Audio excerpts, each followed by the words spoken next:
Hello student, कैसे हैं आप सब। एक बार पुनः से कोचिंग क्लासेस पर स्वागत है। उम्मीद करता हूं आप सब अच्छे होंगे, मस्त होंगे, बेहतर होंगे, आपकी पढ़ाई बेहतर चल रही है। बच्चों, क्लास 11th केमिस्ट्री में चैप्टर सेकेंड में आज का टॉपिक है कक्ष और कक्षक में अंतर। काफ़ी महत्वपूर्ण है, जिसे आप आसानी से तैयार कर सकते हैं। सबसे पहले बात करते हैं बच्चों कक्ष, जिसे हम बोलते हैं ऑर्बिट, और कक्षक जिसे बोलते हैं ऑर्बिटल।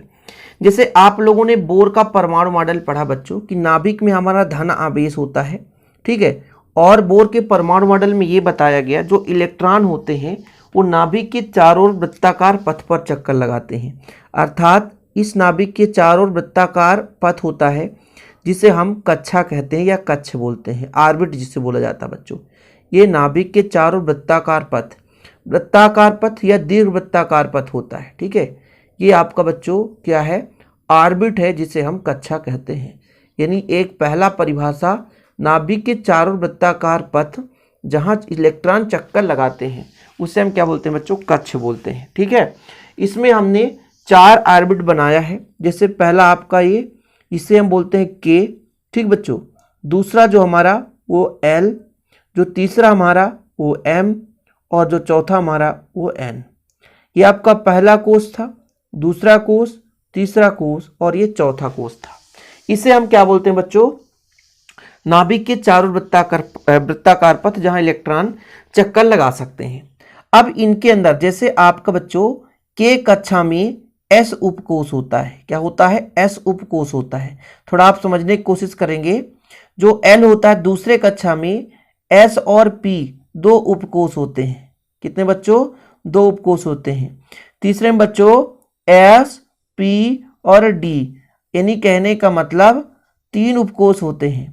और इसमें बच्चों एन में आपका एस पी होता है, पी भी होता है, डी और एफ, यानी ये आपके पास 4 उपकोष हैं, ठीक है। मतलब पहला जो कोष होता है उसमें एक उपकोष जो आपका एस होता है।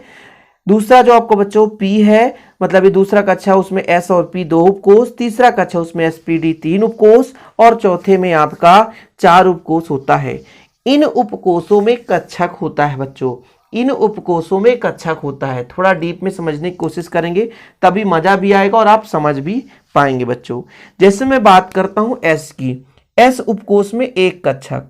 एस उपकोष में मैं आपसे यदि कहूं तो आपका बच्चों एस उपकोष में केवल एक ही कक्षक होता है, और एक कक्षक में केवल 2 इलेक्ट्रॉन भर सकते हैं।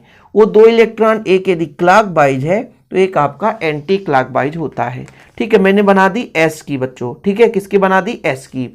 इसके बाद मैं आपसे कह दूं कि पी उपकोष के बारे में बात करो। पी उपकोष के बारे में, तो पी उपकोष में बच्चों 3 कक्षक होते हैं। कितने कक्षक, 3 कक्षक। वो किस प्रकार से देखिएगा, पी में आपके कितने कक्षक, 3 कक्षक। तो आपका 1, 2 और 3। इनमें अधिकतम इलेक्ट्रॉन कितने भरे जाएंगे, तो टोटल 6 इलेक्ट्रॉन। पी में 6 इलेक्ट्रॉन भर सकते हैं। जैसे आपका 1, 2, 3, 4, 5, 6। मतलब कहने का मतलब ये हुआ कि नाभिक के चारों वृत्ताकार पथ है जिसे हम कक्ष बोलते हैं, कक्षा बोलते हैं।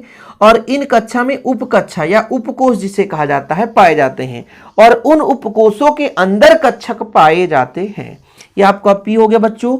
डी में यदि बात करें तो 5 कक्षक। कितने कक्षक, 5 कक्षक पाए जाते हैं डी में।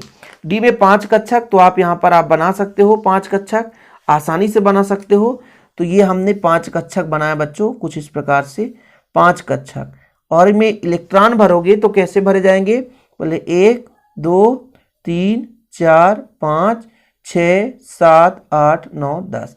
यानी एस उपकोष में 1 कक्षक पाया जाता है, पी में आपका 3 कक्षक पाया जाता है, और बच्चों यदि डी में बात करूं तो 5 कक्षक पाया जाता है। ऐसे में बच्चों यदि एफ में बात करूं, एफ में, तो एफ में आपके 7 कक्षक पाए जाते हैं। कितने कक्षक बच्चों, 7 कक्षक।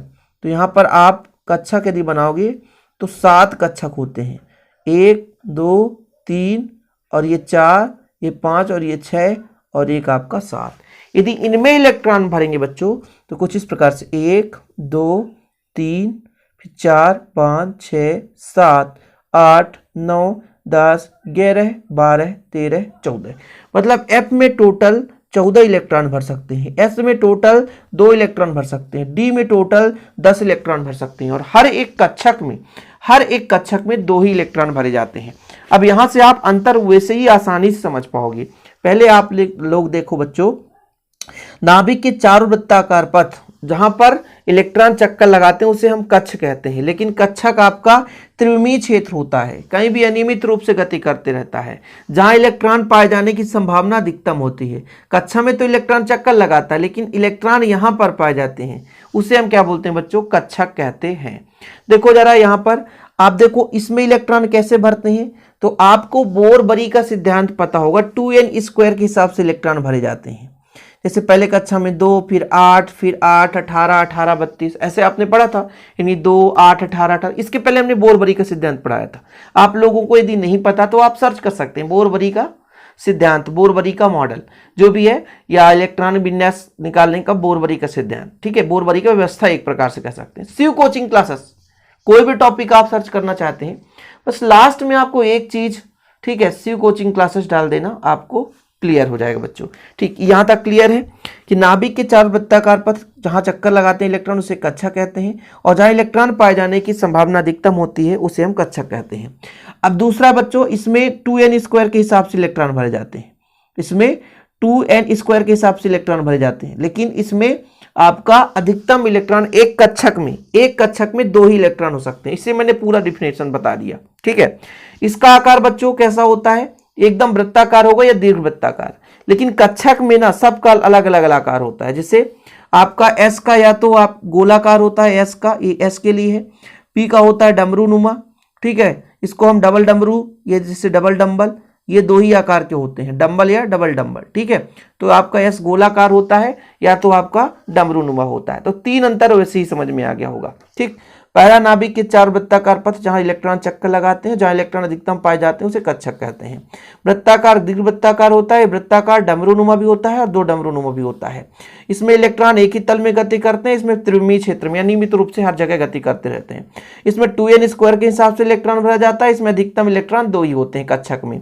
यह हाइजन के अनिश्चितता के सिद्धांत के विरुद्ध है, मतलब उल्टा है, लेकिन ये अनुरूप ही होता है। क्या अनुरूप होता है?